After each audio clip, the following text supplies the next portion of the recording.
This is the 12th day of September. 12 days already. When last we got some rainbow in like what, 2 weeks? Don't know. Anyway, good morning to you. Thank you so much for joining us. Of course, the Richards twins in this morning. We just heard from Paul Richards. We'll hear from Richard Ragobarsing. We got Ruben in the mix. My name is Steve Khan. All right, let's get into the WTs, see what's happening with weather and traffic. All right. Let's start out in the east. I tell you, we got some traffic. If you're westbound, Churchill Roosevelt Highway to O'Meara, you're going to get traffic just after Tumpuna Road and just before Maloney Lights. You'll get traffic towards Piarco and then Trin City towards you. You've got some traffic, a little bit of traffic coming out of Rima Old Road and Eastern Main Road going through Macoya and going to Tunapuna as well. Little traffic out from St. Helena through Kelly Village. What is that I am seeing there? Yeah, got a little bunk accident on Uriah just before the interchange. All right, let's head out San Fernando and make our way up to Port of Spain, shall we? Nothing to tell you about in the Southland. Nothing. River Road, not too bad at this time. But you're going to get traffic. Freeport towards Sugar Guanas and Main Road is a bit busy. Charlieville towards the interchange, volume. As you exit left towards Port of Spain, you got volume again just before Barataria. At Barataria, you're going to start picking up your slow-going traffic. Now, out of the west, it's beginning to build as you head by those bends before you hit the pillars and coming out of Mocha Maraval. Right, that's a traffic update for you. Let's tell you what the temperature is like. 27 degrees at Piarco International Airport, 28 at Crown Point in Tobago. The Met Office, Stephen Dixon, says generally sunny with the likelihood of showers over a few areas. There's a low 30% chance of isolated thunderstorm activity near western areas of Trinidad this evening will be clear. All right. Maximum forecast temperature at both islands would be 33 degrees. Yep, 33. All right. Check in sometimes. Toronto got a drizzle at 18. Miami, 27, partly cloudy. Orlando, mostly clear, 24. New York, mostly clear, and 20. Atlanta, clear, 21. London, mostly cloudy, but 20 degrees. Tampa, you're sitting at clear, 25. Washington, D.C. Chris Tusek, good morning to you. Our correspondent out in Washington, D.C., mostly clear, 20 degrees. And our listener out in L.A., yeah, where it's 20 degrees as well and mostly clear. All right, so that's sometimes that's your WTs for you. And just a reminder, you can vote on our morning poll quickly before we give you the final results. Do you think there should be a cabinet reshuffle? That's our poll from yesterday. You have about half an hour before I give you the final results. And let's say good morning. Get out to the one, the only. He toasted yesterday. He mingled with the bigwigs at the Red House. The one, the only, Paul Richards. I didn't see any wigs, though. Good morning.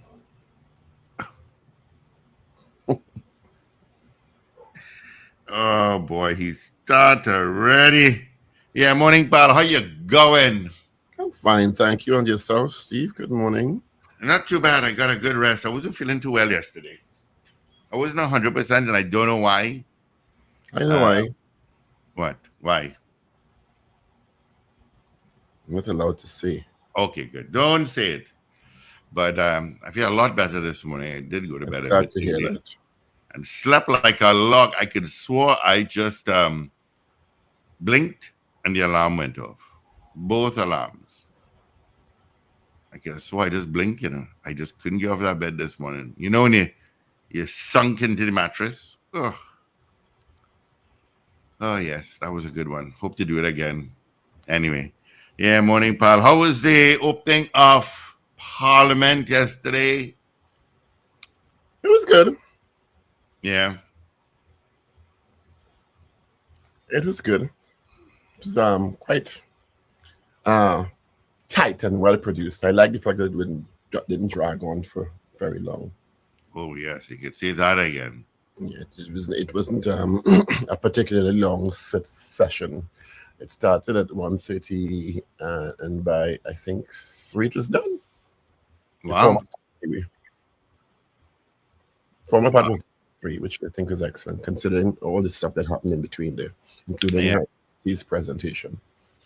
I was watching I replay the news when I don't watch any night. I watch it in the morning. And I saw that Mrs. Kamala Prasad Bissessa, former Prime Minister Basdeo Pandey, shook hands.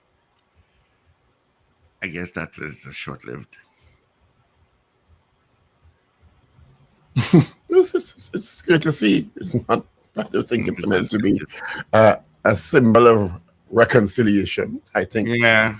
they're both adults, and it's a formal occasion. They both have significant, what's the word, statuses in the country. So they greet. I saw, maybe it should be a poll question, I don't know, where Mr. Pandey, I mean, I didn't watch it. I was listening to it. I probably missed a piece somewhere. Was saying that both the government and the opposition does not, what would he said? It's not for the people, but all about power or something like that. I don't know if you saw that part or heard that part. Yeah, it's all about power and not for the good of the country, from what I gather. Who's messaging me this morning? Oh yeah. Morning, Patos. Hope all is well. Yeah. Yeah, I think it was an interesting ceremony. Congratulations to the 4 new senators on the bench. Professor Jared Hutchinson, who I know very well, the psychiatrist, one of the Caribbean's best. Suniti Maharaj, who is a well-known journalist. Dr. Charlotte Patterson, who I met for the first time yesterday, who is a cultural expert, and Keelan Francis, just I think 29 years old, former Calypso monarch and motivational youth advocate. So I wish them all the best. I told them, welcome to the theater of the absurd yesterday. They all laughed. I said, damned if you do, damned if you don't, but you're here to serve, and You're here to serve. Serve the people. That's us, the people. So their first major assignment will be the budget. I think it's coming up on October 3rd or 4th or 5th, thereabouts. Really? So we have like 3 weeks? It will go through the whole month of October, because the House usually takes about 2.5 weeks, because there's something called the Standing Finance Committee after the budget presentation from the ministers and the opposition. And then it comes to the Senate, and then it's done. And then they will go through their program. So I wonder if minimum wage is going up. I think it's going to come to the Parliament. That's my view. I think it's one of the things that's going to come to the Parliament. Interesting. Yeah, I think it won't be almost doubled as is being suggested by the unions, but I think it'll certainly go to between $23 and $25. I'm thinking in my head. I'm thinking when go to from $17.50 minimum wage. I'm thinking it might go to 20. I'm guessing 20. No, I think it'll go to more than that. More than that minimum wage. And do you expect everything to go up now that if minimum wage goes up? Well, it's a balancing actor. Pushing it up too high, as all the economists and financial experts and business sector have indicated. And also the Minister of Labour, when we spoke to him a couple of weeks ago, it has implications for the cost of goods and services across the board. And also jobs in the private sector in particular, because pushing up the minimum wage to, let's say, $25 means an increase in the price of labor. And increasing the price of labor means the increase in the price of goods and services for some merchants. and some service providers, and the state is going to have an increased, in some instances, in many instances, an increased wage bill. So, the president in her presentation asked for all parliamentarians to put aside rivalries and collaborate for the good of the nation, especially in the fight against crime.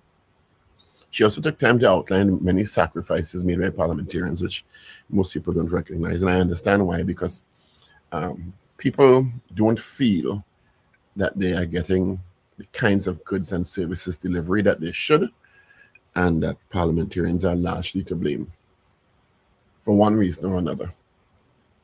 So whether or not you're working hard or not, if people are not getting what they think they should be getting, they're going to be very condemnatory. The Minister of National Security welcomed the call in terms of the fight against crime. The opposition was not particularly impressed. The Prime Minister was asked in the reception about crime. He refused. Well, he declined to comment on that. And he said, I have not joined the conversation of counting murders. And that he doesn't expect the call by Her Excellency to be heeded, given what he'd seen. I think Guardian Media identified Anna Roberts as turning his back almost while the president was speaking. So I am not going to get into that rationale. Well, I know you won't do something like that. Your mom will come out and get 2 taps behind your head. Sit up straight. Sit properly. I'm not even going to comment on your comment. I'll even that one right there. Read between the lines. I'm not even going to comment on your comment. Nice try. One of the things Her Excellency said is that came out of I think our recent trip to London, where I think part of the report we gave was that the UK Parliament has this committee called a Bills Committee, where all or most, the vast majority of bills goes to this committee that scrutinizes the bill before it's brought to Parliament for debate. And that's one of these things I think that we put in the report coming out of the trip to London about that kind of thing. So it makes the movement of a bill through the actual houses and debate much more efficient, because by the time it goes through this Bills Committee, which in the UK is comprised of members of the House of Senate, because the Senate is so huge. The Senate is about, I think it's over 1,000 members of people, professionals in different areas that they can pull apart a bill. Because, for example, if it's a bill on something to do with culture, they could have about 20 people who are specialists in culture from different walks of life who have been appointed in the House of Lords to go through that with a fine-tooth comb, make sure it's fit for purpose, and then send it to the Parliament for debate when it's scrutinized again. But it makes it more efficient in taking out a lot of foolishness sometimes that comes in bills that you wonder, how does it get in here? This don't make no sense. Which I've experienced a lot of times. How does it get in here? How does it come in here? And no, I'm telling you, but I think a lot of the time the Legislative Review Committee, the minister in particular, will craft with his people a bill to deal with a particular issue. And it goes to the Legislative Review Committee of the Parliament, which is supposed to look through it and see all the nonsense that you need to take up. Because a lot of times our bills are copy and paste versions of UK or other Commonwealth jurisdiction bills. And sometimes it don't make no sense in our context, parts of it. So when you copy and paste that part, it don't make no sense here. You understand? Because of how our system is. So the Bills Committee will take out all that nonsense before you have to spend time in Parliament going over that and debating why it don't make no sense and taking up time when it should have been taken out before. You understand? So that what will be debated in Parliament are really policy issues of whether you think this is a good thing at this time and the way you're looking to solve the problem is actually the best way for our situation. So I think that's one of the things that came out of the UK trip. And I was really happy also to for her extension. You talk about she hopes that a disability bill comes to Parliament, which I know, to be fair to Minister Donna Cox, she has a draft bill out that we are commenting on presently. And I hope that also comes to Parliament because it'll be very groundbreaking in Trinidad and Tobago to deal with issues related to persons with disabilities, which, as you all know, is one of my passions. So we'll see. The two interesting persons, which I'm not surprised, Dr. Patissa, who's Mangal Patissa's first child, his daughter. Okay. Yeah. When I heard she's a sitarist also, I said, is this? And they said, yes, this is the Mangal Patissa's daughter. And Keelan Francis, who's very young. Mm-hmm. It will be interesting to hear how his contributions go because, I mean, he's a cultural ambassador and very young. Yeah, we've interviewed him a few times. So congratulations to all of them. Of course, Suniti Maharaj is no stranger to the public space. Oh, no. Veteran journalist. And Professor Hutchinson is also no stranger to the public space in terms of being interviewed and his extensive work in psychiatry and mental health care issues. So we will see how it goes. Ironically, with a lot of emphasis being placed on crime fighting yesterday, our guest later on this morning will be, let me get the name right. I don't want to miss. Dr. Neptune Figaro. I get her first name just now.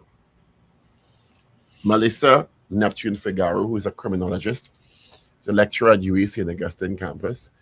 And one of the things that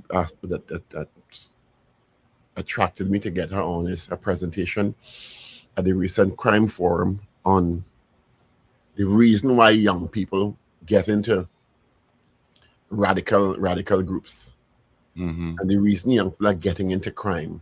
And she did some research on that and presented at the forum a condensed version of her research document. So it was very, very interesting about the reasons that young people choose to get into radical groups like ISIS and stuff, and also why they get into crime in Trinidad and Tobago. So we can have that conversation.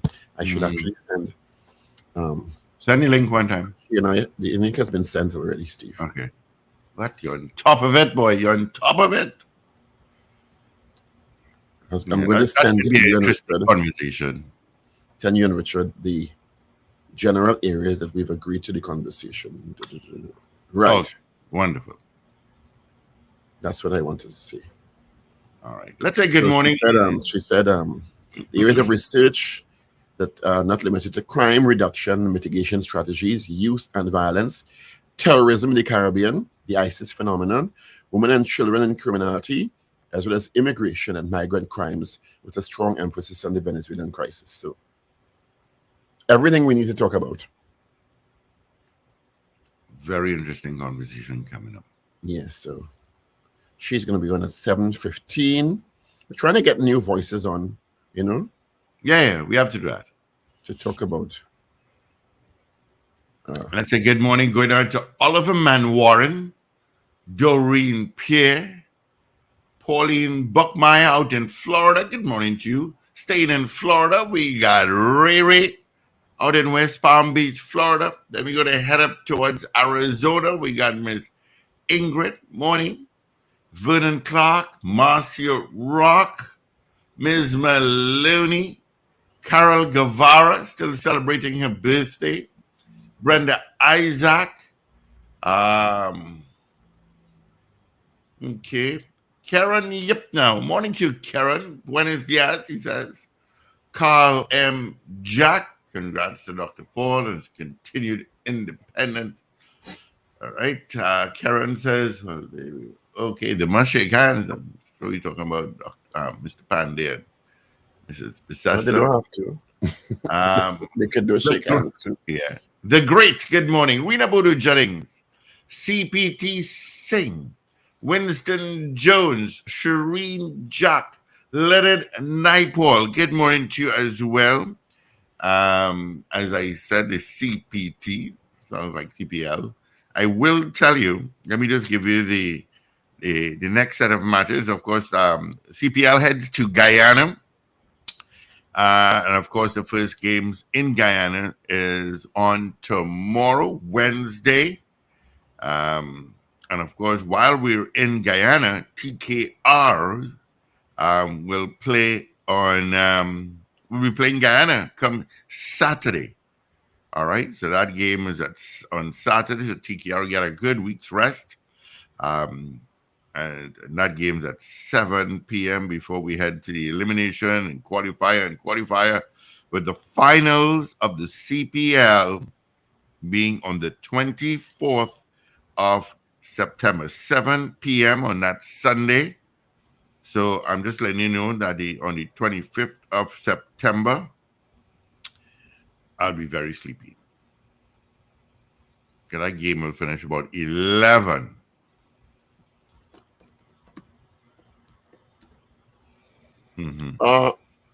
Heather Headley. Of course, Tony and Grammy Award-winning Heather Headley, born in Barataria. I had the opportunity to interview her many years ago. Wonderful person. And Alison Hines, you're among a list of 14 persons who will be honored by UWI with honorary degrees on October 7th, when UWI's class of 2023 is conferred with their degrees. So congratulations to Alison Hines, Barbadian Cultural Ambassador Alison Hines, and everyone Heather Headley. So 40 and 12 other people. In the past, they've honored Brian Lara, Black Stalin, Marshall Montano, people who have excelled in various walks of life across the Caribbean. So congratulations to them. UWI is celebrating 75 years. Honoraries will join hundreds of students across 5 campuses in 5 islands campuses: Cave Hill, St. Augustine, Mona, and Global, which was formerly called Open Campus. So that should be interesting. Yeah. Because there's this is a conversation that is happening throughout various sectors where a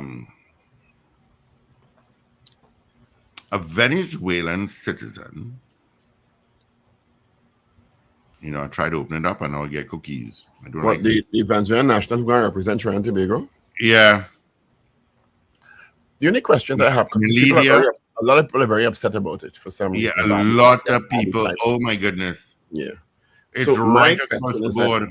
Is she a naturalized Trinidadian? Because the things that's circulating are saying that she's a Venezuelan national. Yeah. Let me see. And she's supposedly representing Trinidad and Tobago at something called Miss Grand International or something like that. Yes. Oh gosh, somebody sent me the But everybody was sending it yesterday. No, the criteria. Is it here? Right. There it is. Where is it, boy? Grand International Trinidad Tobago 2023 pageant will represent Mailindi Materano of Venezuelan national will represent Trinidad Tobago for the first time at the Grand International 2023 in Vietnam. The national pageant was held at that evening. I don't know if it's Sunday or Saturday at Movie Town. Milady went viral during the premiere of the Barbie movie, where she was hired to play fictional character Barbie for Movie Town. Following the crowning moment, courtesy Giselle around Miss World attending the historic event, and she has some quite saucy pictures. Oh yeah, plenty. Somebody sent me the criteria in order to.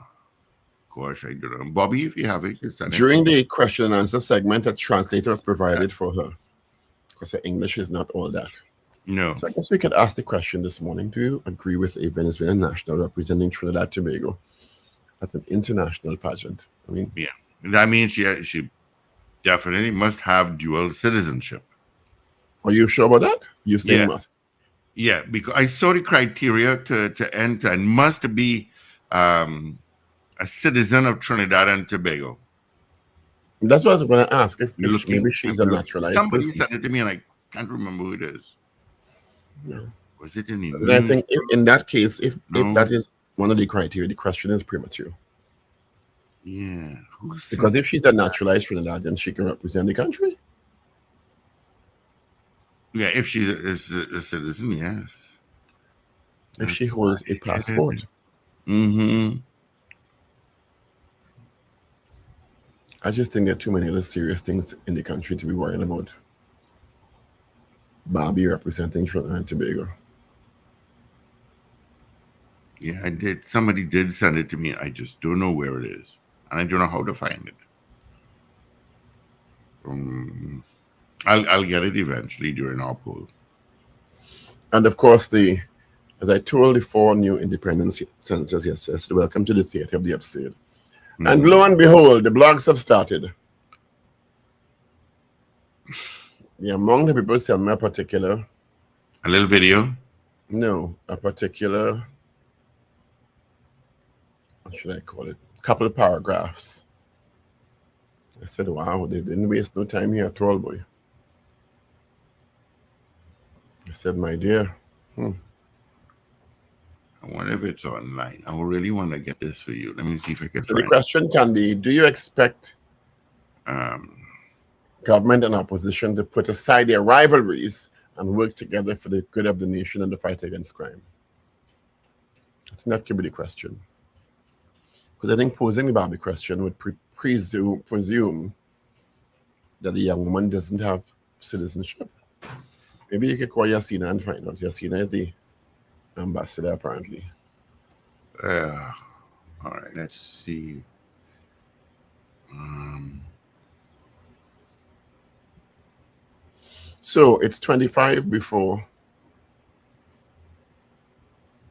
7 o'clock. Let's start to go through the newspapers for today, September 12th. Oh, by the way, Apple has Apple is really losing Election today. Apple is losing its prominence, Long ago when Apple had an event, everybody used to be talking about them, using Whoosh. it for anticipation. Now, it's okay. All right, you're having an event, and what? Yeah. Long ago, it was such a big thing when Apple was having an event that everybody would stop the presses, But Mm-hmm. now it's like, okay, we have Apple, right? So let's go through the newspapers for today online, starting with the Express. It is the 12th of September, 2023. Fight crime together. President Christine Kangaroo yesterday outlined 5 areas she thinks parliamentarians should continue working together to get things right. Suniti Miraj to be appointed an independent senator. She has now, so I don't think she should be. Fali once talks on autonomy. I saw Fali Augusta yesterday. Actually took a picture with him. A couple of us were in a picture with him. Mayor Maharaj gets down to business in Arima. And Nikon says plant fully operational. Plans coming together, so says Trinidad and Tobago head coach Angus Eve. Was content with how the squad followed the game plan that resulted in a come-from-behind 3-2 victory away to El Salvador on Sunday. So congratulations to Angus Eve and the national senior football team. 2 consecutive victories. Let's celebrate them and send some good vibes their way. I saw the police commissioner there yesterday too. The media stick mics in her face. She thought she could escape from that, but that was always going to come. Let's move to The Guardian now. President urges parliamentarians to fix crime, pain, and suffering unbearable. Kamala gives love to pandas. PM refuses to rate Hines, Cop earliest performances. Gary blames poor handling for collapse of trafficking case against pastor and others. President urges parliamentarians to fix crime. Kamala unmoved by president's speech. Farley, time to address autonomy for Tobago. I asked him if he's going to answer, but he said he just laughed. New Arima mayor wants smart borough. Don't start to go about saying that. And 4 new independent senators join the parliament. Let's move now to the Newsday for today. Imber, Kangaroo gave one of the best speeches ever. Canopia businessman held with stolen car parts. Prayers to purify Williamsville Temple after desecration. Hines welcomes Kangaroo's call for MPs to collaborate on crime. Palo Seco man shot and wounded at home. Romani Shukla win Chinatown 7K race. President defends the work of parliamentarians. Your MPs deserve respect. Ex-Calypso monarch hopes to make a positive impact on the Senate. That's Elon Francis. PM, no shift in opposition's attitude to Parliament. And police suspect child 8 drugged brownie at Tobago school. Opposition leader takes president to task for Parliament speech. And a picture of them smiling cordially in the rotunda of the Red House. So those are trending stories in your Guardian, your Express, and your Newsday for today, September 12th, 2023. All right. Thank you so much, Paul. Of course, it is 40 minutes after the hour of 6 o'clock. Good morning to JB Harper, Billy Bob, Beauty Culture. What's going on here? Right, here we are. Showin Kerr, good morning to you as well. Morning, message via YouTube. Morning, guys. Morning to our listeners and viewers. I should have just wear blue today. I'd have fit right in. Yeah, it had to get blue material to fit you. Oh, wait. My watch is blue. Does that help? My watch is blue. Well, your wrist small, but the rest of you had to get material to go around you, you know. So. Oh, no. I see the plaid and thing in great abundance out there, but blue, maybe not so much. You know, blue is my favorite color, right? I love the ocean, the sky. Blue.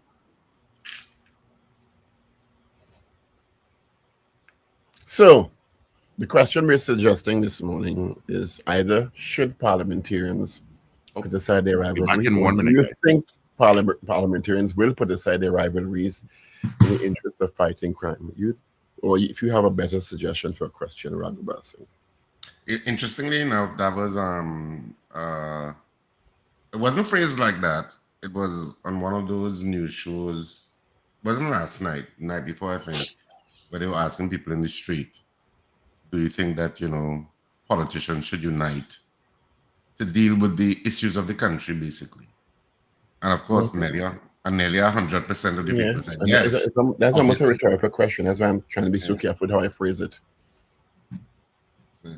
So do you think parliamentarians can actually put aside the differences? Yep. As opposed to should? Yeah. I think can is better. Yeah. Because if you say should, everybody going to say yes, huh? Yeah. Nobody ain't going to say no. But if you say if they can, if they have the ability to, or the willingness to, is something else. Yeah, so it's a different assessment. Yeah, so so there we go. The amount of old talk I got yesterday. Do you think parliamentarians? Old talk from who? But they were talking about the supposed shuffle of the bench. Or the independent bench. Yeah, they say they must trade the peacock, huh? Well, I saw the new members. I saw the names of the new members, at least, that I was shared yesterday.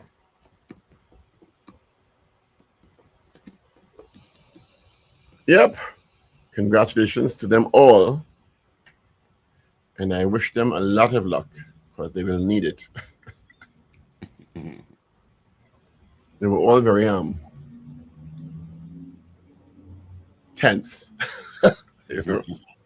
As one would expect, you're coming into a space that is so, as I told him, it's such a, in terms of procedure, regulated space in terms of procedure.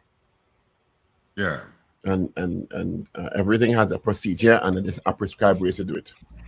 It's a steep, quick learning curve, and you get thrown in a deep end because the budget is the first big challenge you have. But the good thing about the budget is you can speak on anything almost. It's not circumscribed to any one area because the budget is about everything, you know? Yeah, it is. So, and they give new people a lot of leeway in terms of what they say and how they say it once it's done with respect, kind of thing. So, we shall see. I know all the eyes will be on that. That's how it is when you're new.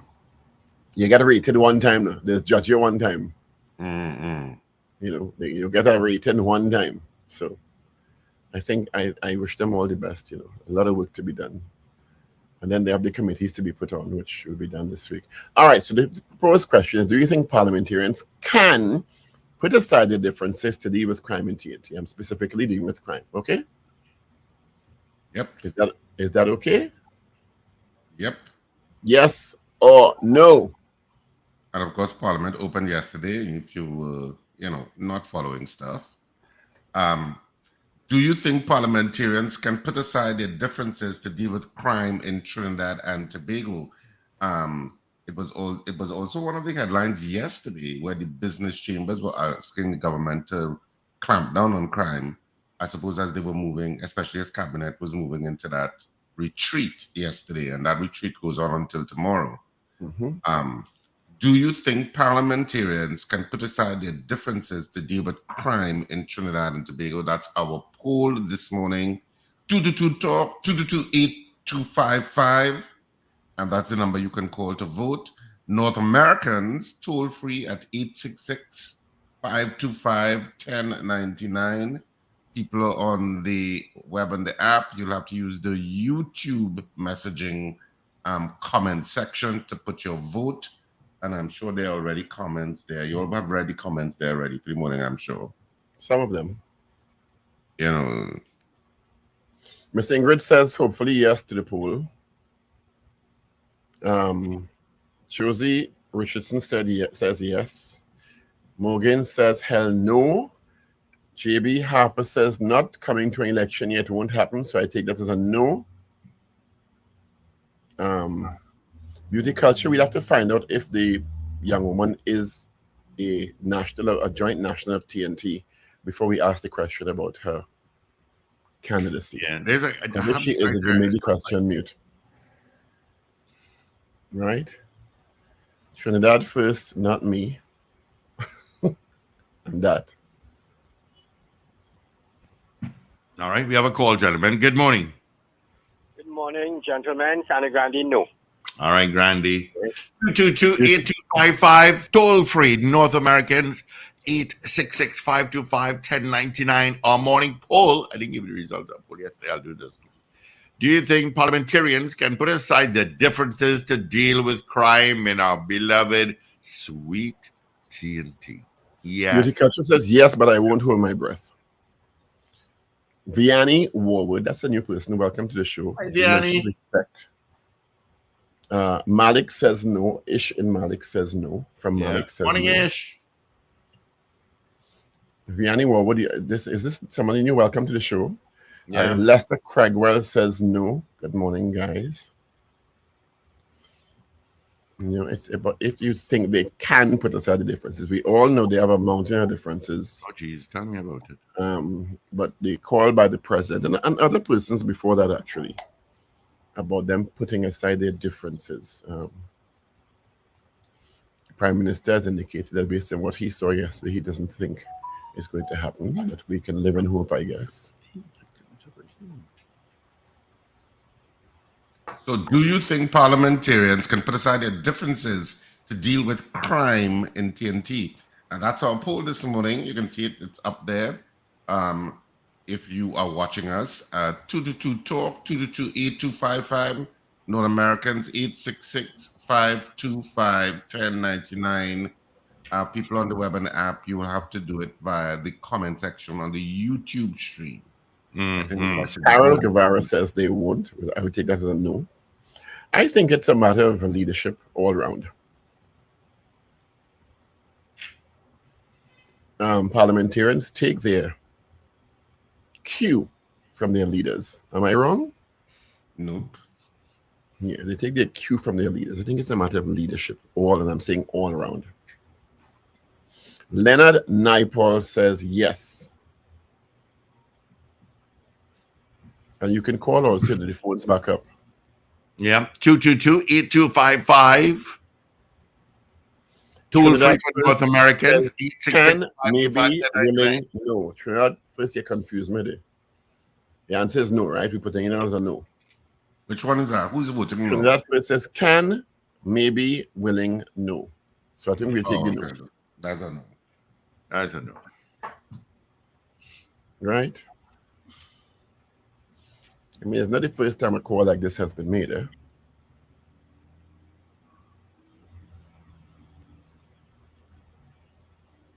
Do you think parliamentarians can put aside their differences to deal with crime in Trinidad and Tobago? Mm-hmm. Simple. Yes. Can they put it aside? Or no? 222 talk, 222-8255. Those phone Wayne lines B are says working. no. North Americans 866-525-1099. Susie B, you need to be a little more specific than that.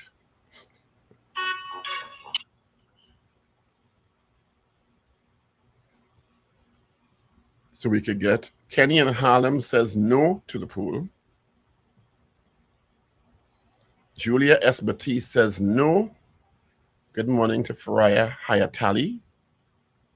You didn't vote Faraya. I'm pronouncing your name right. I like that name.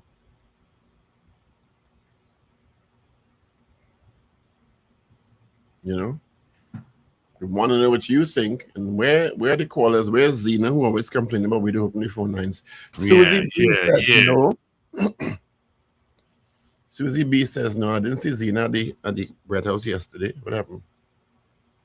Yeah, she couldn't get her P&M blanket. She didn't want to leave it home alone. You know? There was certainly enough red in the Red House, Susie. I mean, not Susie, Zena, to welcome you. Wayne B says, I agree with Paul about. Well, that's difficult. Oh, it's a matter of leadership? Yeah, probably. I think it's a matter of leadership. How the leaders act or direct kind of gives the people under their charge the cues, huh? So, from the simplest things in terms of how they interact with each other, not even when you get down to the point of voting on a bill, how the general interaction is. Yeah. You know? The general way that they interact and discuss things or debate things. I mean, I always say you could disagree strongly but respectfully, you know. But when you go on campaign trails and you have the kind of vitriol we see coming out, how you're going to have a different disposition inside the chamber unless you just barely circumscribed by the rules of the chamber. I mean, the built-up animosity is astounding. But our question this morning is, do you think parliamentarians can, as the word there, put aside their differences to deal with crime and TNT? Yes or no? All right, you know the number is 222-8255. Yes or no? Can they put away the differences? Can they? What says you? Messages on YouTube, or give us a call. Lines are open. Phone lines are back up. 8 minutes before the hour, 7 o'clock news at the top of the hour. Evie will be in.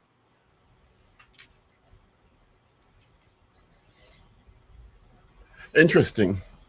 And of course, again, for those of you who may not have heard, there are 4 new independent senators. Ricardo Turner says, not when some try to bully others. Is that a no, Ricardo? We take that as a no. Kazim Mohammed says no also. I'm putting Ricardo Turner's comment, not when some try to bully others, as no. If I'm wrong, please correct me, Ricardo Turner. Do you think parliamentarians can put aside their differences to deal with crime in Trinidad and Tobago? So suggested the president in her address to a joint sitting of Parliament. There were also the members of the judiciary there, acting Chief Justice Alan Mendonca, members of the past presidents of the Senate. I saw President of the Industrial Court, Deborah Thomas Felix. I saw Fali Augustine there. We chatted for a while. Yeah, I saw him. I asked him if he plans to answer Duke. He just Did you laughed. ask him to come on the show?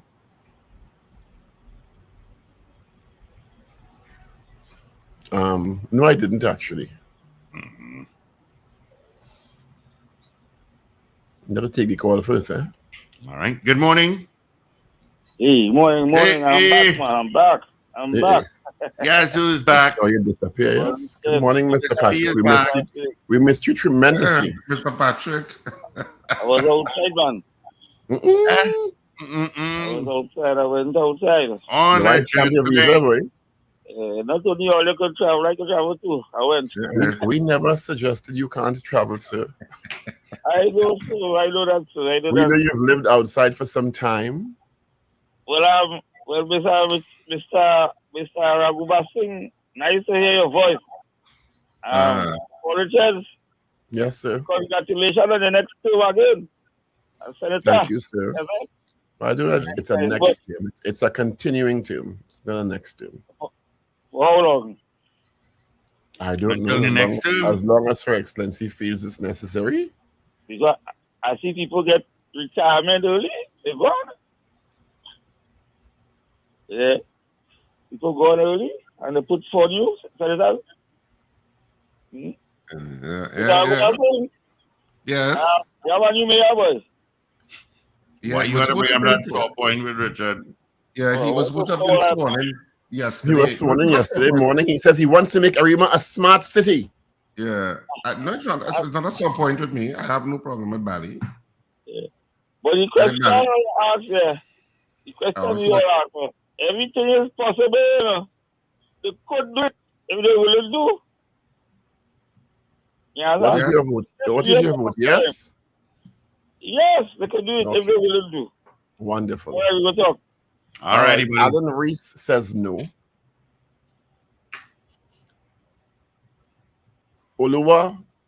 Olufemi, I hope I pronounced that right, says no. Winston Jones says no. You don't have faith in the politicians at all, boy. No, none at all.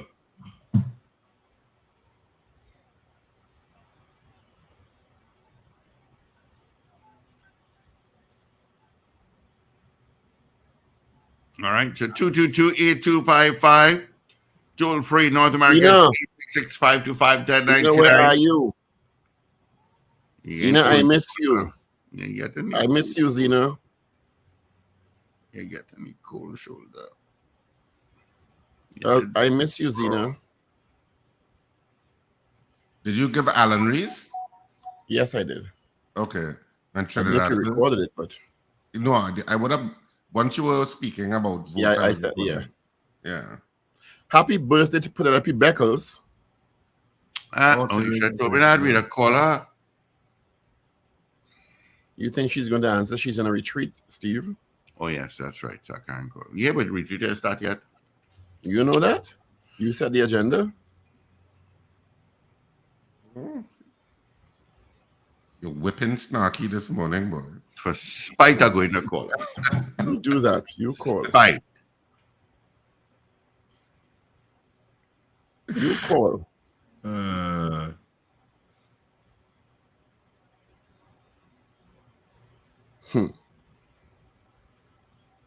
What should I bet? Good. Hello. Good morning. Steve of Powers. All you have to do, ball, all you missing me. All you have to keep missing me. All you don't want to hear us. All you don't want to hear us. All you want to talk among yourselves all morning. All you change all your program. All you don't want to involve us. All you talk all morning. And it's No, long we called you because you know we get up. No. I listen to the program since it started. And it's not today alone. You all don't take our calls again. Maybe we do. That is not true. When we call for calls, you don't call. That is not true. All The you same only thing as want, when we're home. The same thing, always saying things that are not true when we're home. all you want to call us when it's the vote. How we don't discuss, we don't get. You discuss now. You discuss right now. The floor is open. The floor is yours. Congratulations to you. That's what I have to tell you this morning. Congratulations on your return to the Senate. And Richard, and they don't want to hear old people talk. You're accustomed to saying that. Don't want to Who, hear me? all you I've don't never said. discuss I've any. never said. I've never said that. I don't All want to you hear you. talk among all yourselves for the entire hour, then you call somebody, some toe highfalutin body, to all you discuss, and then for a whole hour, and then when I want you to All call right. at 6:30 every morning, and we'll open the phone for you. Yeah. for who? For you. Anyhow, congratulations. Your voice is well respected and heard in the Senate. But well, you must know that we be damn vexed about all your format with all your thing. And then 8 o'clock, all of you, the other one, Richard, come in late every morning. And then when it's 8 o'clock, bye. Have a good day. See you tomorrow. What story is that? What bring that on? Only never tell us all not going till 9 again.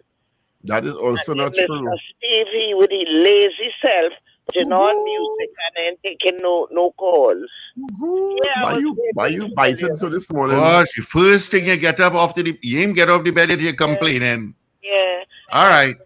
I Thank you, coming to Zena. rub you down today, so you need a rub down. But you Call really quick, can't. run across there. Bye. Bye. Oh my goodness. Talk about Estelita Sampson says the word is can, so yes if they want. So that's a yes. Yeah, I took her vote already. Right? I saw her vote. Yeah. okay. You drink no coffee, she bite it like a 5 cent shilling. You know, when we open the phone, she don't call. She don't call. No, she just got off the bed. Good morning. Good morning. Good morning and happy birthday. Well, Happy birthday. You want me to sing? I thought you were going to sing. I mean, at least I could sing, but the amount of people I had to sign record contracts and I had to come off the show and I had to make millions. And special occasion, and always remember that the first try is what could lead you to become. that's true. Yeah. So thank you very much. Really thank you so much. I have a member sitting, at home. He's next to me. I have Rich as well. It's amazing they haven't Good told morning, Minister Beckles. Happy birthday. morning, May God Minister. continue to richly bless you and keep kind you. of long, as you are my Arima people, so that is a special birthday. You know that. I was going to ask you what are your plans for today, but we don't know already. Well, you know exactly. So that's I'm in a good place. Working birthday. Win birthday, yes. Well, that's good. Well, said- have a wonderful day. Yeah. And I appreciate the call as usual, and of course you guys just continue doing your good work. And you have a great day. Good. All the Thank best you. to you. Thank you very much. All right. You'll send cake and ice cream first, okay? I will. Nice. Make my day. All righty. All the best. Thank you. Bye-bye.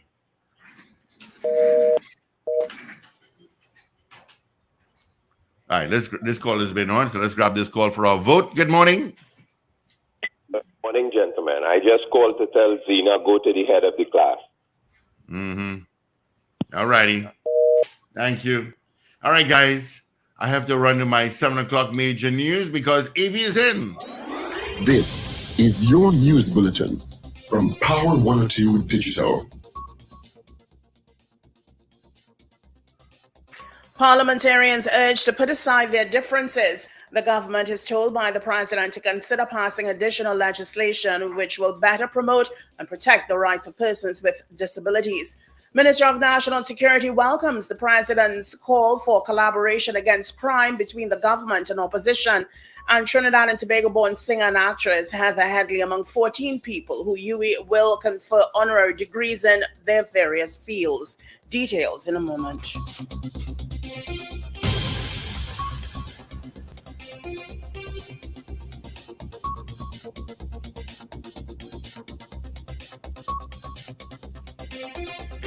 This is news to 7 o'clock on Power 102 Digital. I'm Avril Sintel-Bab. Good morning. Put aside party rivalries, collaborate and work together for the good of the nation, especially in the fight against crime. This is one of the many messages that was sent to parliamentarians from President Christine Kangaloo during her address at Monday's ceremonial opening of the fourth session of Parliament. Her Excellency cited the benefits to be derived from this approach in addressing challenges facing the nation at this time. President Kangaloo said the seriousness and urgency of the time requires this approach be adopted right away. First, I hope that there can be greater collaboration across the aisle, particularly where legislative and other measures designed to help us fight crime are concerned. The urgency is obvious. The pain and the suffering are unbearable. These alone should drive parliamentarians to put aside their party rivalries, join hands across the aisle, and collaborate on how to stem crime and criminal conduct. Another area commented upon had to do with legislation to protect culture and the arts, including giving the steel pan formal and official national instrument status, which is critical to opening doors for the industry in international markets. The General Assembly of the United Nations formally recognized the universal value and significance of the steel pan, and President Kangaloo is of the view that the time has come for Trinidad and Tobago to adopt a similar approach. I hope that it will be seen fit for there to be an urgent parliamentary intervention that results at long last in the steel pan being firmly and irrevocably declared our national instrument. Those in the industry will tell you that giving the steel pan formal and official national instrument status is critical to opening doors for the industry in international markets. The General Assembly of the United Nations has formally recognized the universal value and significance of the steel pan. Meanwhile, the government was told by the president to consider passing additional legislation which would better promote and protect the rights of persons with disabilities and ensure a more inclusive society. The point was the third of 5 areas Her Excellency said that she would like to see addressed during the new session of Parliament. Consultations have been held on the Persons with Disabilities Act, and the president is hoping such deliberations will bring about positive results during the life of this parliamentary session. Third, I hope that we will see the appearance of additional legislation that helps us further entrench our country's place in the modern age, including in areas such as persons with disabilities. More than 20 years ago, when I held my very first cabinet position as Minister with responsibility for social services delivery, it became clear from the many protests that were held at that time that it was urgent for more attention to be paid to the needs and the rights of persons with disabilities. Another aspect, legislatively, President Kangaloo would like to see materialize relates to the artificial intelligence and the post-pandemic world of work, such as working from home and hybrid work. I hope that this session's agenda will be as forward-looking as practicable and will include legislation that treats at one and the same time with the awesome potential and the looming threats of artificial intelligence. I hope as well that consideration will be given to treating legislatively with the new realities in the post-pandemic world of work, such as working from home and hybrid work. Minister of National Security Fitzgerald Hines welcomed President Christine Kangaloo's call for collaboration against crime between the government and opposition, talking to reporters on Monday at the Red House. Rotunda after the ceremonial opening of Parliament. Hines said that he was very proud of Kangalu's call for cross-collaboration among MPs. He said he thought that it was a logical and sensible call, and he was happy to hear her remind them of it. He said the more we collaborate, the more we team up, the more we come together against those who threaten our peace, security, and safety, whether homegrown, locally, or whether from transnational operators bringing incursions into TNT, the stronger we are to resist them and protect ourselves from them. He also said that he found the president's speech to be enjoyable and inspiring. He noted Kangalu had spoken as a woman with experience in understanding an MP's role and contribution. Mobilize, lobby, and come up with new measures of generating energy. These are some of the things that were cited, some ways which should be explored in this country and the region in addressing climate change challenges. The point was highlighted by Inter-American Development Bank Group's Executive Director for the Caribbean, Robert LaHunt, who was speaking on the Power Breakfast program yesterday. The former government minister admitted natural disasters have posed a challenge to many countries in the region over the years, and rebounding from such impact has been a demanding one. Yes, we do need to use some other measures, mitigation type measures, to help us get into new types of industries in the region. We need to look at things like hydrogen, wind, and solar, and all of those types of new type of ways of generating energy.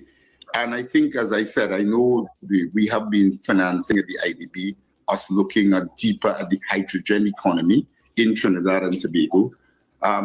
But the transition for countries like Trinidad and Tobago, where we have been very much heavy into hydrocarbon type industries, and we now have to transition, that in itself is a challenge to a number of countries in the region. You want to sing to news on Power 102 Digital till 7 o'clock. Trinidad and Tobago born singer and actress Heather Headley and 2018 Barbados Cultural Ambassador Alison Hines are among 14 people who the University of the West Indies will confer honorary degrees in their various fields when its class of 2023 graduation ceremonies begins October 7th. The annual tradition of conferring honorary degrees coincides with the regional university's 75th Jubilee celebrations this year. The honorees will join hundreds of students across the 5 islands, Cave Hill, St. Augustine, Mona, and Global, formerly open campuses, who are graduating and marking the end of their studies. Others to be honored are Sir Leroy King Shortshirt Emmanuel, Ian Hickling, Trisha Tannis, Baroness Floella Benjamin, Lawrence Scott, Professor E. Dale Abdel, LaSalle's A. Chin posthumous, Hugh Beresford Hamad, O.J. Rachel Manley, Her Excellency Audrey Patrice Marks, Monsignor Dr. Patrick Paba Anthony, and Dame Janet Gwyneth Botswick. Finally, here's your weather news for the period today till midnight. Trinidad and Tobago, generally sunny with the likelihood of showers over a few areas. There's a low chance of isolated thunderstorm activity near western areas of Trinidad. Tonight will be generally fair. Look out for a forecast maximum temperature of 33 degrees Celsius, both at Piarco International Airport and Crown Point, Tobago. Currently, it's 28 degrees Celsius at Piarco and 27 at Crown Point. Recapping your headlines to 7 o'clock, parliamentarians urged to put aside their differences. The government is told by the president to consider passing additional legislation which would better promote and protect the rights of persons with disabilities. Minister of National Security welcomes President Christine Kangalu's call for collaboration against crime between the government and opposition. And Trinidad and Tobago-born singer and actress Heather Headley among 14 people who UWI will confer honorary degrees in their various fields. I'm Afril Sentilbab. That was news to 7 o'clock on Power 102 Digital. Look out for news in detail at 12 noon and an update at 8 o'clock this morning. For more details, log on to power102fm.com.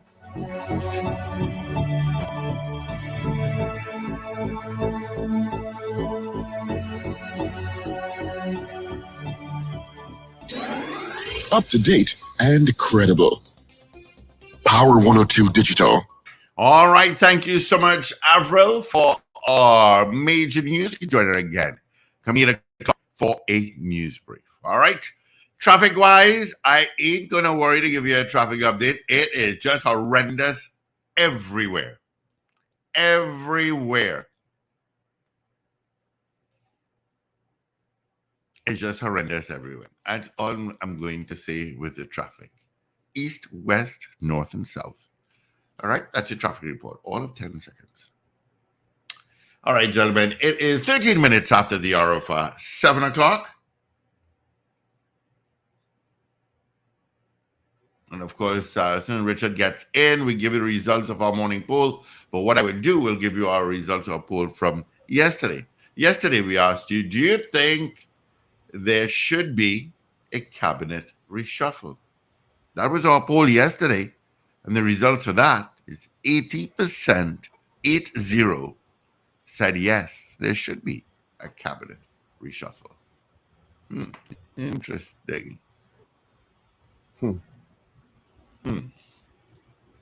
of course, this morning's poll is, do you think parliamentarians can put aside their differences to deal with crime in Trinidad and Tobago? So we had 22 people voting on the poll this morning, and of the 22 people in the allotted time, 16 said no. They do not think that parliamentarians can put aside their differences.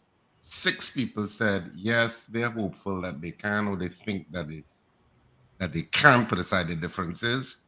So obviously the majority doesn't really believe that they can put aside their differences.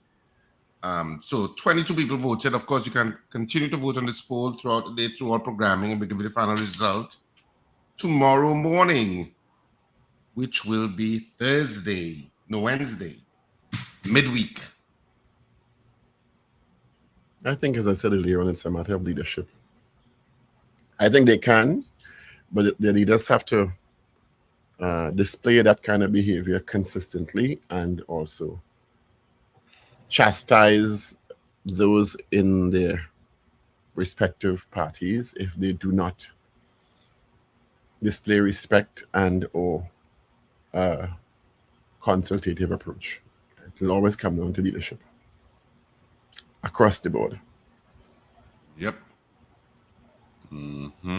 That's what it'll come down to, right?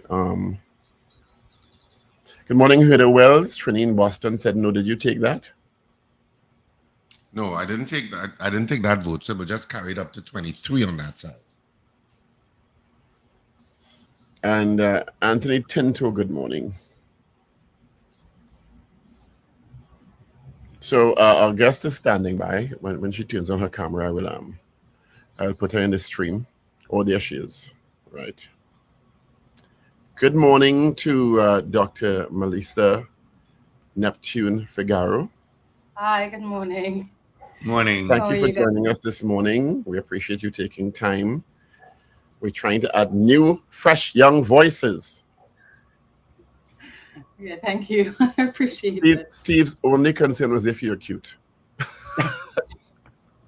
At least my husband thinks so.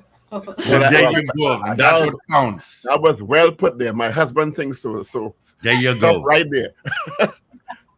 Very well, strategically said. Thank you very much. Thank you for joining us this morning. Thank you so much for having me. I know it was a long request, but I'm here today. So not a problem. We understand that you're quite busy, and we appreciate you taking time to talk to us. Yeah. Now, you are based at UAC in Augustine campus. Yes, I am. And I saw your presentation at the Crime Symposium. Crime was the national health concern of the symposium, which that part of it focused a lot on radicalized youth. If you could give us a synopsis of that presentation for those who may not have seen or heard about it, so we have some context. Okay. Please. So they asked me to talk about youth and crime, and one of the things we never really talked about is why they do get involved in criminality. And one aspect of it that we really hardly ever touch on is radicalization, radical behavior.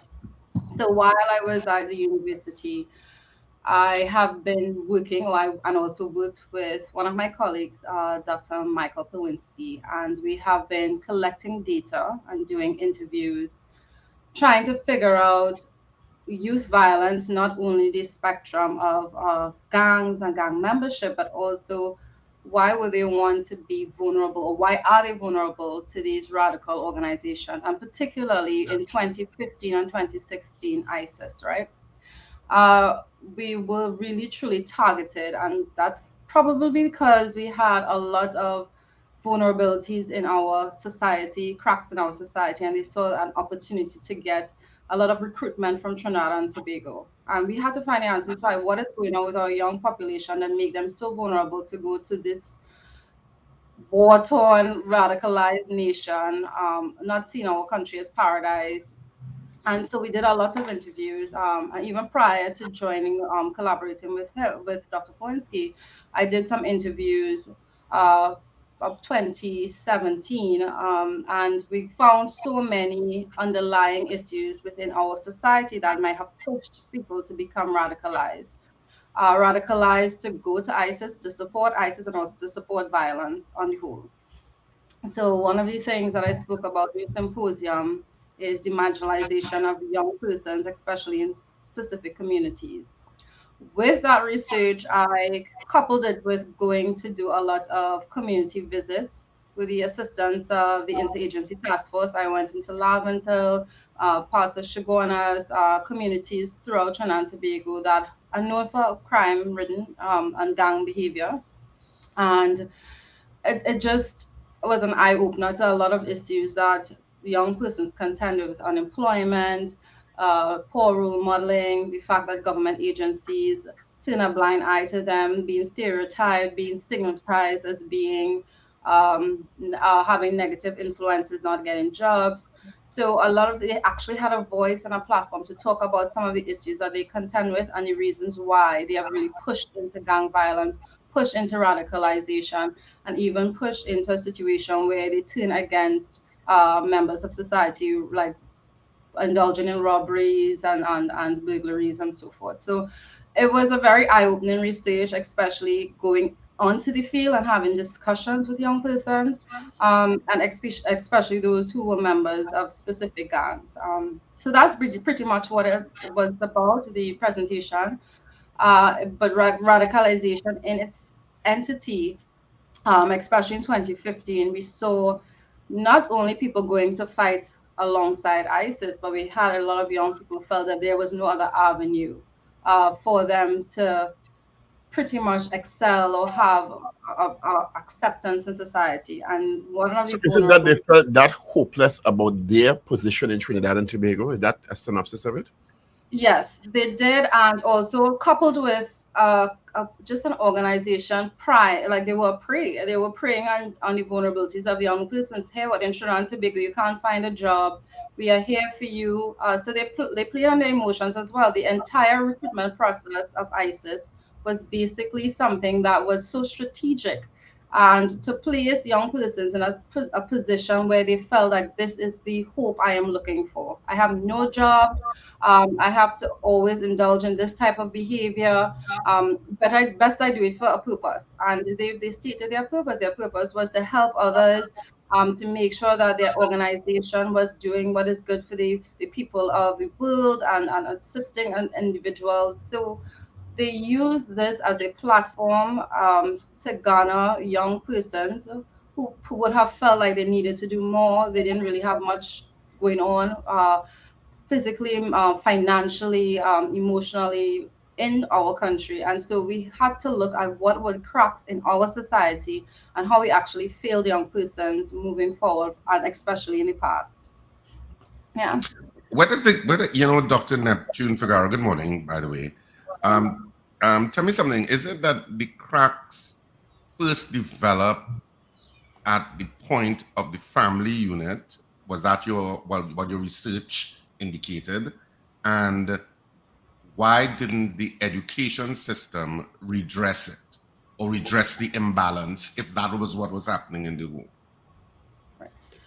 So based on the interviews and the discussions, a lot of family members they do have some responsibility. I won't say all of them, but because based on the interviews, a lot of family members said they didn't know, they would never encourage a type of allegiance to any radical organization. But a lot of the conversations that I've had with these young persons, it would seem that gang membership and indulgence in crime and criminality was very normal because of the circumstances that they were placed into. So young persons generally live in communities where gang members, well, the interviews that I did, in communities where they have a lot of criminality or involved in a lot of crime. And they're learning from older generations. And this is not even recent older generations. I mean, generations 15, 20 years ago, that this is the way we have to survive. And moving through generation, you would see that the family members do encourage it. This is their means of survival. However, institutions have also failed them. While they never said anything negative about the educational system, more so they look at what are their opportunities outside the educational system. So they will go to school and then after be looking for 3, 4 years to find something that is plausible to have income. And when you have discussions with the young persons, they will say, I will go to this one. And they'll say, where do you live? And they will not get any opportunities. And they said they're not looking for a large sum of money. People will think that, but they're actually looking for a way to have social mobility. And so the family system is one avenue. And they will talk about how their families in gang membership, but they'll also say that their families in gang membership, one, because of the culture of the area, but also two, because that is their only means of getting income to support their families. Now, this is not to say that the only reason why they join gangs, because obviously some of them would like the idea of being a gang, being a part of, but similar to the ISIS recruitment, a lot of them depend on them emotionally. They are part of an organization. They feel psychologically bounded to these gang members and these gang commitments. So at the end of the day, the institutions themselves are playing a very minor role in terms of giving them opportunities outside of this mindset role modeling, helping them to elevate in certain circumstances to become not a part of what they're accustomed to in their communities. Yeah. Do you well, when you pose these statements to state agencies, no matter who is in power, the response is generally, well, we have programs that persons can get into. There's YTEP, there's this, there's that. We have apprenticeship programs, and they don't want that, and they just want to get into crime. Is it that the programs that exist, and including programs that foster a sense of belonging, like Girl Guides and Scouts, etc., is it that the young people in these communities don't feel that those particular types of programs are aligned to their cultural reality or their social reality, or is it something else at play here? So one of the things that I actually knew, I didn't even know before, is that a lot of these programs they are unaware of. So I met with a person from social development, and they were giving me a list of programs, and I was asking them in the interviews, do you know of this program, parenting program, mentorship programs? And I'm showing the different organizations that provide these programs. They are unaware of it. So first and foremost, I don't know how they pose these programs to these groups. But they do have Mila, my part, these programs, WITEP, that they actually target them. But a lot of them, even though they use these programs, there's a force that is stronger than these programs, and it's more about who is around them, and especially young persons, the vulnerability of peer groups, the vulnerability of instant gratification, just the vulnerability of them being providers at a very young age. So you're going to these programs, but you still have to make sure you have money to help your parents or siblings provide some level of finances to the household. So at the end of the rainbow, they still want to know, how do I earn money? So all these programs are fine, but what happens after that? So I sat with 5 or 6 young people. They're like, I have no job. What am I to do? I will enter these programs, and if I don't get a contract, get involved in a contract, or if I don't get a job, I do have to find some means of living. We go to program, we understand that the programs are helpful because one of the, for example, one of the persons that I interviewed, he did a trade, plumbing and electrical, and he said that the jobs are far and few in between, and there's it's very difficult for people to say, I am going to hire you. They don't trust persons within the area, and also the area itself have a culture where they don't trust persons coming from outside, coming into the area. And so I figured from the interviews that the programs themselves don't assist in terms of connecting with the real problems that are faced within those communities. And one of the major things I think is that when you hear about who and what and why they behave the way they behave, you look at the persons that are most influential in their lives. And people that are most influential are gang members, and they teach them an alternative way. This alternative or parallel society that they live in is much more forceful than the contemporary mainstream society that we live in. And so if you come out of our society where we understand this is wrong, this is right, this is how you're supposed to behave, this is the way in which that this is the way you legitimately earn money, they don't know that level of thinking. They know survival, joining a gang member, having the opportunity to gain money. And it's not only because they like the idea of being in gangs, it's because this is all that is being fostered with them in these communities. It just seems like such a complex human problem because you're talking about being in a particular environment where certain forces are what are motivating you and motivating your behavior. Mhm. How does the state begin to even intervene in rectifying that kind of behavior? I mean, would you have any suggestions, or what have you put your I mind to do. that? I Yeah. do because I've done so much research on it over the years. One thing I would say is that the police service is doing a lot just by being with IATF and seeing them going through these communities and having conversations. I see how much they're doing in terms of understanding the communities, knowing who are the gang members. I also met with persons from building blocks. They've been disbanded now from national security, but they have a very vivid idea of persons in communities. They have taught persons from retaliating, having revenge killings. And so the aspect of the police service, I know we put a lot of emphasis on the police service and national security, but there are so many other institutions that need to pull their weight. When you look at social development, I'm not saying that they're not doing anything, but a lot of I will draw on an example because to give you a better idea. So I went to one of the communities, and there is a community center. The community center, especially during COVID, they were not giving any persons to assist with young persons in with homework, no internet access so that they can log on to their classes. There's no facilities in the community center, no recreational activities. So no parenting advice. Young persons were telling me some of the challenges they face in terms of being violated, being victims indirectly when their parents or their siblings have been killed. Nobody comes to assist them in terms of the psychological trauma that they face.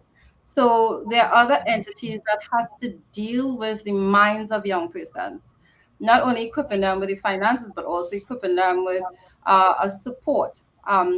So I saw even agricultural initiatives within the community, and they say, well, why don't they help invest, even though there are some limitations and challenges, they want somebody to invest in them, being able to do agriculture within their community, give them some aid and some sort of training in the community for doing handiwork or plumbing. And so one of the things I think the institutions that are aligned within the government of Trinidad and Tobago, like the social services, persons who are within the education system, could tailor tailor programs towards these communities specifically. I know it is a lot of work, but we cannot only focus on national security, protecting and saving. We have to kind of go a little bit deeper into understanding some of the programs we need to put in these communities. Offer them the same on the job training and give them opportunities after the job to after the training to get a employment. And more so, I see the need for good role modeling. While there are a lot of persons who just lost and want guidance, the gangs are guiding them. I'm glad you said that. How much are we underestimating? Because having programs is one thing, but on designing the programs with an understanding of how aggressive and organized gangs are at recruiting is something else. Because if you have, it's like an example I like to give. A child plays a video game that is going at 60 frames per second and fast edited and exciting. And then you put that child in a blackboard with a teacher with a piece of chalk. Which one is the child going to be attracted to more? The video game, because it's more stimulating for very many different reasons. The programs are there. There are a lot of programs out there because I know them myself. But the gangs are also understanding the vulnerabilities that have developed in particular communities and are aggressively and more effectively catering and targeting young people in terms of this is what they're offering, but this is what we're offering in your situation. How much is the state underestimating how organized and aggressive these gangs are at recruitment? I think they're very much underestimating it because one of the things I know we target the gangs, we try to arrest and try to have information on the activities of the gangs, but I don't think that they're putting a lot of emphasis on the recruitment process of these gangs, especially how they recruit individuals within the school system. So very young, they have this recruitment process. What I understood, and I understand from the jump that this is a very difficult process to break because sometimes young persons, they understand that they have to get into a gang by the time they reach a specific age or they are aiming towards a gang at a specific age. The mindset of young persons in these communities, a lot of communities, are geared towards that. And that is the hardest part, breaking or trying to change the way in which young persons are thinking now. Also, you have a lot of negative influence with the music and seeing persons that they look up to with the gold chains and driving really nice cars. And they're looking at this and saying, this is what I want to emulate. This is what I want to become. So the mindset of young persons are changing. And we didn't do anything to break this mindset. It is more attractive to them. Just like the video game, it's more attractive. And this is why a lot of the emphasis is not on policing. It's more about changing and seeing how we could bear their behavior and their thinking towards something that is more acceptable or pro-social in society.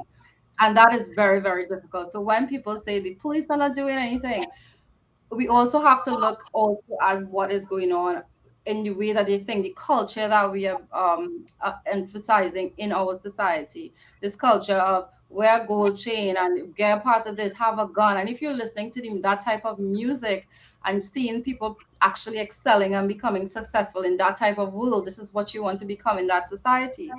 So if there is only that type of, or that strong type of gang initiation, organization, and role modeling and influence with young persons, we pretty much setting them up to be on that side of the fence, right? So we have to actually, even if it's to say 1 or 2 or 3, we have to interject some of our resources into becoming, okay, this is the other side of the fence. What about using these skill sets to do audio engineering or sound, like, so they will be able to understand that there are alternatives to stealing a car. You could actually become a mechanic and still make legitimate money. So it's also about not only policing them, but also trying to guide young persons from a very young age. Okay, but haven't they in many cases just rejected that outright and said, well, I don't want that life.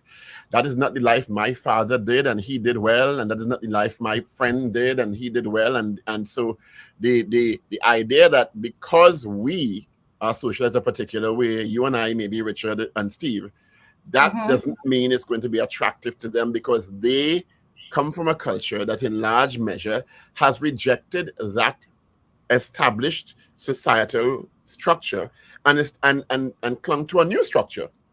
Yeah, and that's why it's very difficult to break at this point.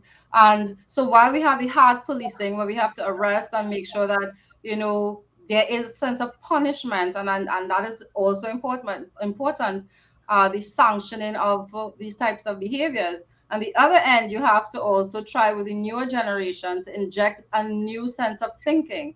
This is going to be a long, very winded process of years of trying to change that level of thinking. It's not going to be a hard and fast thing, but at least if we have one or two or three of young persons who said, I learned differently from a very young age, that there is another light and another influence.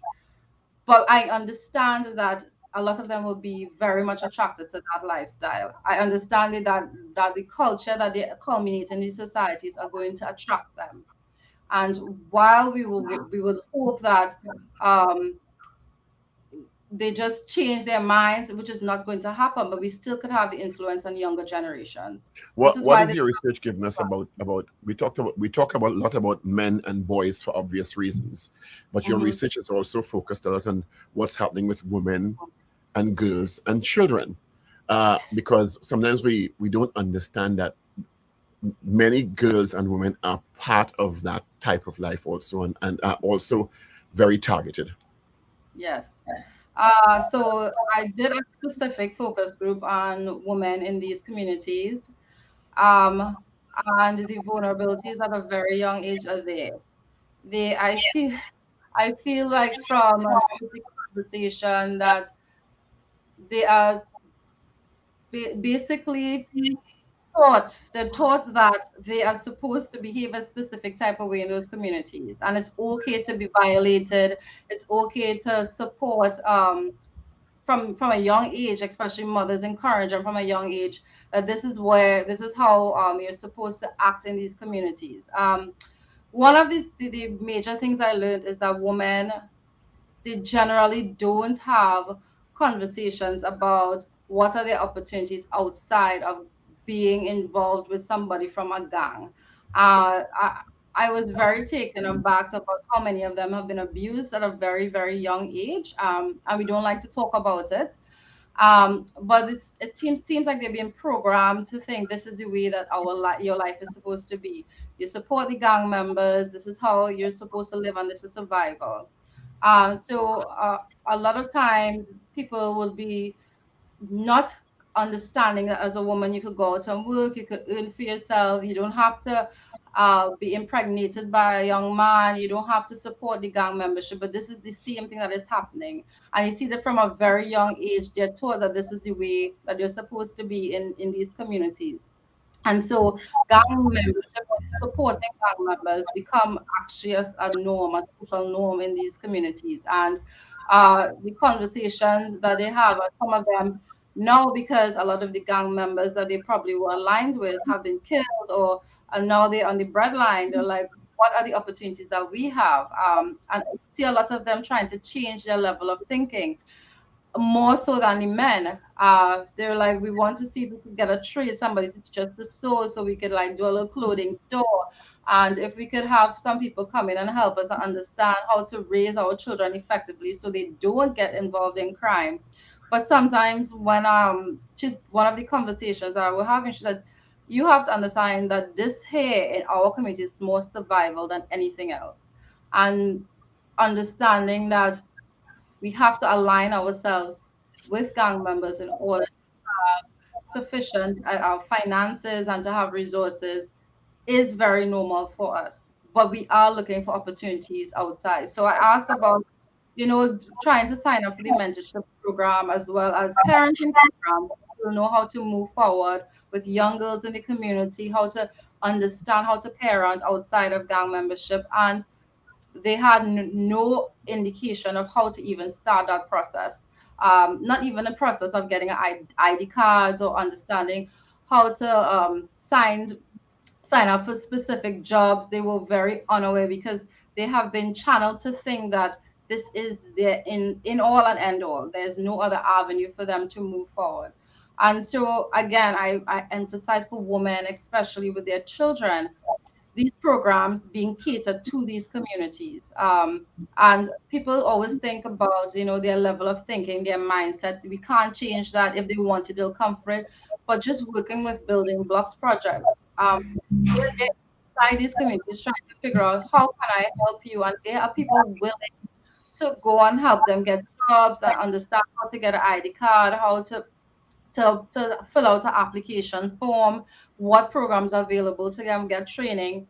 Now, this is just one program, but if we have fostered enough of these programs in these communities, I think that we'll be able to touch women specifically and help them maintain a lot of these positive influences when they're parenting. I have seen it. I saw in some communities where there are people who just don't want to be in gangs, and they just on the breadline. They have to rely on persons with pension to cut their grass to get a little bit of finances, and the woman to go out and try to sell specific items and come back in the community to help the community as a whole. So there is still some hope. Looking at the communities, there is some hope of parents who want to steer their children in the right direction, especially young women who are vulnerable and who were very much channeled and programmed to think that gang membership is all that they would have to be involved in. So is it an issue of, because I'm hearing you in terms of all of the dynamics of the various communities, is it an issue of the state looking at a particular kind of template that reflects all of that and saying, okay, we need to very much aggressively post more resources into certain directions in mitigating or sending a different message? Is it as clinical as that? Is it as clinical as that in terms of making some breakthrough in that kind of situation? I think one size fit all is not going to work in some of these communities. And I went to multiple communities with multiple problems. So I don't think it's a clinical fix. I think it's diving into the specifics of each community. There's specific needs and there are specific programs to be tailored. You can't have an overarching program and expect it to fit into all these communities. I don't think that will work. I think that we have to segment these communities and assess what the needs are, a needs assessment, and see how we could gradually over a period of time, 10, 15 years, look at the long-term effects that it would have. And I think that fleshing out these communities where young persons are negatively influenced and they have barriers to success is the first step of going forward. But it has to have an assessment of these communities that what that needs to be targeted. All right. Because when I went to Chaguanas, it's completely different to what is happening in the Port of Spain area. And they say crime and gangs are happening, but I just think that it's a different context, it's a different environment, and there are specific challenges that are met in these communities. What are your recommendations for changes in the education system to help deal with these issues? The education system is pivotal, and I have not honestly heard negative things from the community members with regards to the educating of young persons. And the schools are doing a lot. They're having counselors come into the school, they're reporting to they have also partnered with social development and are reporting specific type of situation. What we have to remember is that teachers are coming there to teach, and they also have a lot other things that they're contending with, especially when they see some of the challenges or vulnerabilities of young persons within the school system. The education system is overburdened at this point, especially in these communities, because not only are teachers acting as teachers, they're also acting as counselors, they're also acting as social workers. So I think we should have programs aligned in these schools. I think the programs that are going to be aligned in these schools is adding more staff in the schools, not in the Ministry of Education, in the schools to deal, and even though they have school counselors, they do have social workers they're attached, but vividly actually actively taking part in the schools, especially when we had a upsurge in the school fights. And this has come out of COVID because we don't know what is happening in these homes. Counselors, and then actually having programs to get these students towards it, especially after school. I also think it's very, very important to funnel them out of the school system into what would be to programs which would give them a level of income. Now, I know we do have them, but specifically there are persons who you need to pay attention to, that when they're into these programs, getting a lot of getting employment is very, very difficult. So it should be understanding one, opportunities outside of the school system, so you don't educate them and leave them and say, okay, there is nothing else for you, go find a job. We should have these programs aligned within the school system, and helping them to find opportunities outside of the school system. But I think programs should be aligned with the school system itself, because this is where you're going to capture a lot of young persons who may be joining gangs. They may be trying to figure out what is my next step, and then they lead into the wrong direction. Um, Continuous counseling, continuous workshops, it is a lot for the school system, but they should have programs aligned with the education system to deal with that, because it is only so much the teachers could do. So there should be other levels of employment that would help aid in bringing them, funnel them out of the school system into having employment, into having opportunities, into having positive role modeling. I don't know if you're willing to take some calls, because sometimes our audience has very specific questions based on their experiences. I'll advise them that none of the questions are to be politically directed because you can't answer them. So I don't know if you're willing to take a couple of calls. If so, we open the phone lines, 222 talk, 2228 8255, sorry, 866-525-1099 if you're outside of Trinidad and Tobago. One of the issues you also focused on is the migrant situation, particularly Venezuelan migrants, and how you think that is now impacting our criminal scenario, if at all, in Trinidad and Tobago. All right. So I did a paper, did a research last year, just looking at the crimes that they commit within Trinidad and Tobago, and it was significantly low in terms of minor crimes, very few serious crimes like murders or anything of that nature. That's not to say that they don't get involved in crimes, but locals or Trinidadians have been more so the main culprits of serious crimes. So now, Dr. Prasad have conducted prison research, and this was in conjunction with Impact. And we realized that a lot of small arms have been entering our country via means, not all of it, but via means of Venezuelan vessels, right? So what we are looking at now with the immigrants, while they may be trying to survive in Trinidad and Tobago and be a part of the system, and they do have involvement in minor crimes, we haven't found them being involved in major crimes in the country. However, with the trafficking, we see that there's an indirect relationship between the number of guns coming in the country, and then that equates into much more gun violence in Trinidad and Tobago.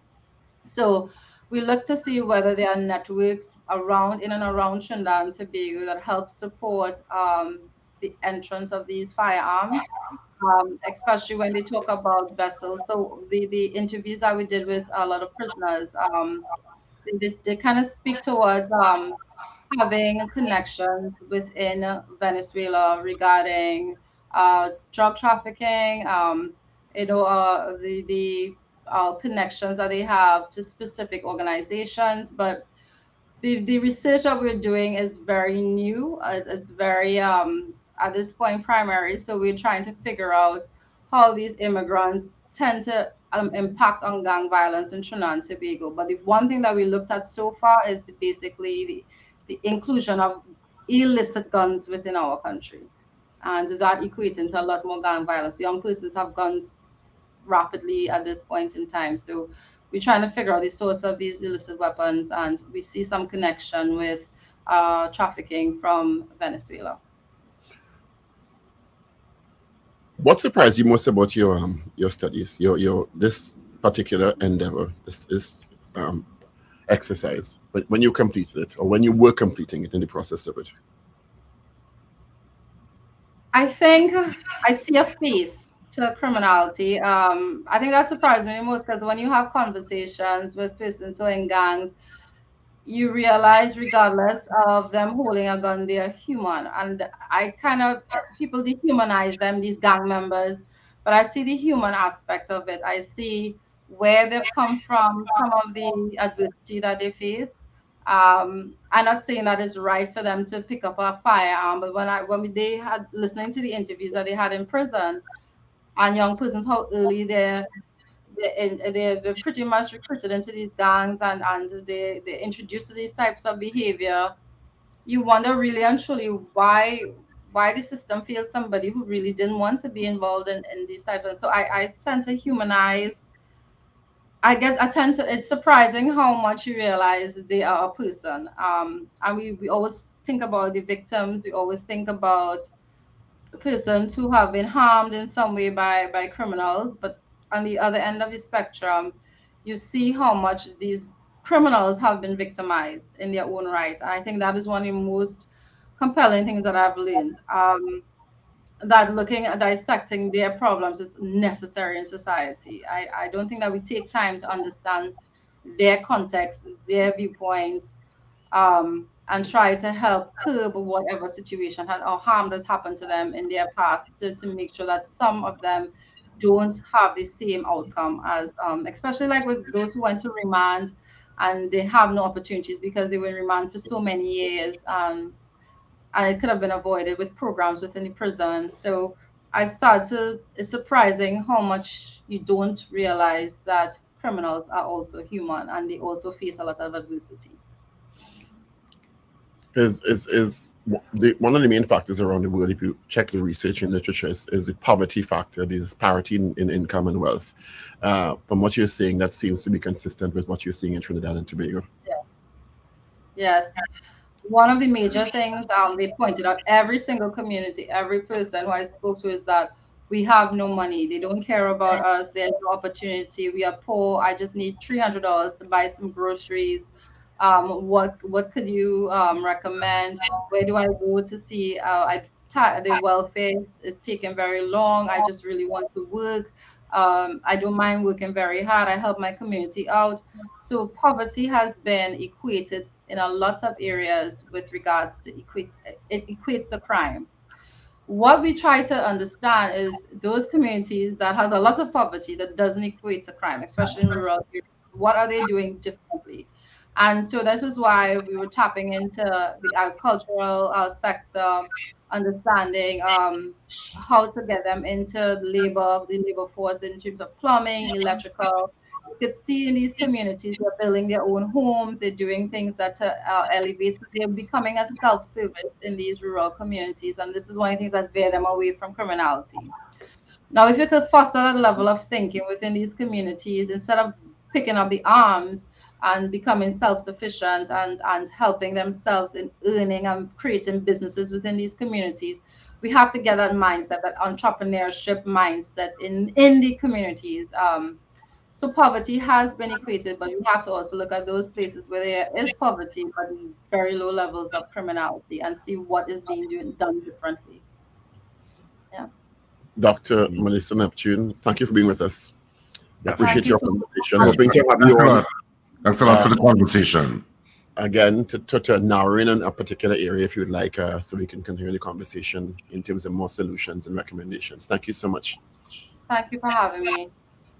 Right, criminologist Dr. Melissa Neptune Figaro, talking about crime and criminality in Trinidad and Tobago and the research she has been able to do in terms of the reasons and the causes and the driving forces and factors in particular areas, not always, as she said, because some areas where there's poverty and they have not gone down the route of rampant criminality, but certainly it's one of the consistent factors in terms of driving crime and people not being able to see themselves as part of mainstream society and the opportunities, which we say over and over. Sometimes I think and this is not the government, I'm talking about the leadership of the country, is so disconnected with the everyday needs and understanding that $300 may be nothing to you, but $300 is so much to a mother with 3 children needing to feed them and get supplies for them. And I think there's a disconnect in terms of that, the abject needs of so many in society. Although you see so much around, you see big cars, you see this, you see down the islands, you see people going into carnival fetes and enjoying themselves. But there's another side to this country that you don't see, and that seems that it's so disconnected from the leadership of the country, that they don't see the day-to-day struggles and the day-to-day needs. And that is, to me, the heartbreaking part of a country like Trinidad and Tobago, that billions and billions and billions are spent every year, and they don't see themselves as benefiting from it. They just don't. Yeah, totally agree with you on that, Paul. And especially last month, where it's so tough to make ends meet, and then you have to go and buy books for the kids and school supplies and uniforms, and books are not cheap. But well, I mean, yeah, these are all topics that we have tackled here. I mean, I talk about the fact of why after 61 years of independence, you still have people living in such ridiculous situations from a country that has been fairly wealthy for the length of that 61 years. And you still, and I tell you all, sometimes I watch news and I'm like amazed at where people live, and I'm like, how is that possible? And it's shameful on all of the political parties that have led us, that it could not have solved the issue of housing. It's shameful. And then when you talk about the issues of, but other issues in terms of, when I talk about how people live and where they live and your access, like that book list issue. Why do you still have to have a book list? When some countries you don't have to have a book list, you just go to school. And books are either digital or you get books. The school is the repository of whatever books you require. And the book goes down to the child coming up to the next exactly. Why the book is changed, school changes the book, and the book is there, and the child can take on the book, and the child is responsible for the book for the family, and they bring back the book at the end of the table. And when the child leave the book and you move on to the next class, and the books are available in the next class. Exactly. We can afford that. I think we can afford that. So, and there are ways, there are societies that have done this, and so it maddens you. No, it frustrates me. It just frustrates me. Anyway. And that's why housing is so important. Who could afford $1 million on a mortgage? It's $6,000 average a month. Who can afford that? And then live after that? Well, there are people who can afford that. There and there are people who cannot afford that. Cannot. And those who cannot afford have to rent. And when they rent, sometimes they have a good landlord. Sometimes they have a terrible landlord with no understanding and compassion. I've heard these stories. I've seen people live in apartments that mattress on the ground, 2 carry boxes and a cardboard, and top is the dining table. I've seen apartments like that. Steve, you're talking about still people who have electricity and toilet facilities. I've seen people who live in wooden shacks with water coming through the roof and buckets around and 5 sleeping on mattresses around that room. And that is not 1 or 2, that is hundreds of people in that condition all over the country. And it is we should not be like that anyway. No. You'll have a great day. I'll be safe out there. Yep. Look out for the temperatures again. It is Tuesday. Have a fantastic day, whatever you do, wherever you are on the planet. And of course, remember to smile and laugh. It's great for your health. Over to you, Steve. All right. Thank you so much, gentlemen. Have a